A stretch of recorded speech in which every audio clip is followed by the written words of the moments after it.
Hi, we're here at Barton G, the restaurant in Los Angeles. I'm executive chef Attila Bollok, and we're making for you our signature lobster Pop-Tarts. So the first thing you want to do, and you can do this a day ahead, is make the lobster bechamel that's actually going into the Pop-Tarts. And we have our mise en place for our beautiful bechamel sauce here. So that's going to be butter, flour to make our roux, and then our sauce will be milk, lobster stock, and some Parmesan cheese and fresh herbs there at the end. Let's get cooking. Alright, so we're going to get our bechamel started, and then what you'll do is you start with your butter. Okay, so we've got our butter melted. We're going to go ahead and add our flour. This is going to be our roux. And you don't really want to get any color on this. This is what's going to be called a roux blanc. Just bring it together and cook it up, because you don't want to taste that actual flour on there.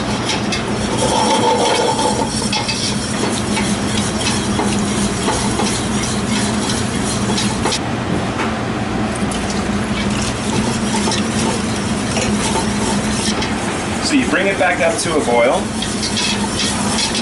Right now you notice that it's still fairly loose, but as soon as it boils up, it'll thicken, and we're just going to let that cook off for another about 5 to 10 minutes. Just making sure that it's fully incorporated and you don't have any lumps. If you've had some stuck off to the side there, just go get your rubber spatula, bring it out, and then fully incorporate it again with your whisk. It's getting nice and thick. And the very last thing to go into the sauce right before it comes off is going to be that Parmesan cheese. A couple sprinkles of those. Put this over an ice bath just to chill it quickly here. Put it home. Just as well use a couple stainless steel bowls. One with the ice underneath. Give this just a few minutes to cool down.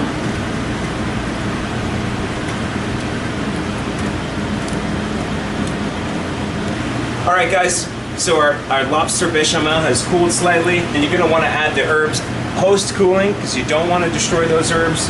They're beautiful, they're fresh, they're so green. They're going to add a really nice aromatic flavor to your lobster bechamel and your Pop-Tart. Alright, so we got our mise en place here for our lobster Pop-Tarts. So we've got Maine lobster that's been chucked, poached in an aromatic broth, some clarified butter, egg yolk. We have Gruyere cheese. But to mention is that, this can get fairly brittle, so go ahead and just put a damp towel over it as you're preparing your items. So we go 2 at a time. You want to make sure you get a very nice and even coating of that butter. Go all the way to the edges.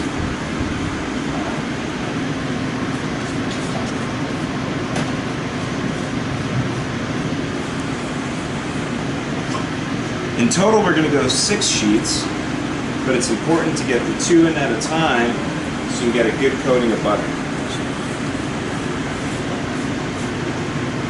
With this particular size sheet, we're going to get about 3 Pop-Tarts to the length. So go ahead and cut these into thirds.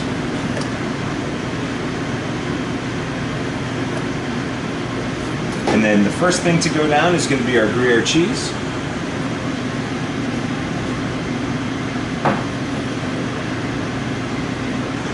Be about 2 ounces.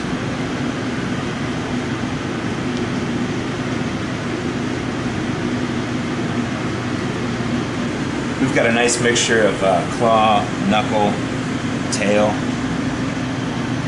Get them lined up nice and straight and keep it tight, because as you fold this over, you want a nice perfect rectangle.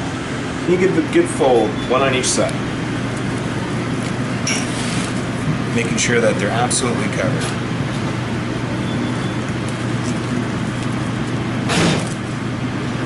Now you'll notice you have a little excess here, and you don't want a too doughy Pop-Tart, because really the main attraction and the focus is going to be on the lobster, right? So let's get the edges off, and then we'll seal it with our clarified butter again. Square it off, fold it over. A nice gentle press. Here we go. We have our beautiful lobster Pop-Tart for you. A little bit of that butter onto whatever it is that you're baking them. Ideally some iron or cast iron.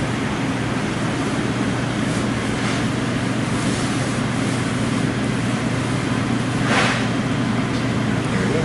Let's get them in. Alright guys, we're going to go in our oven about 10 to 12 minutes at 375. Right in here, convection helps. If you've got the fan turned it on, you can get nice, even, crisp crust on those Pop-Tarts. Alright, here we go. Let's get these guys out. Oh, perfect. Beautiful golden crust. Just look at those, still sizzling. That's a beautiful lobster Pop-Tart.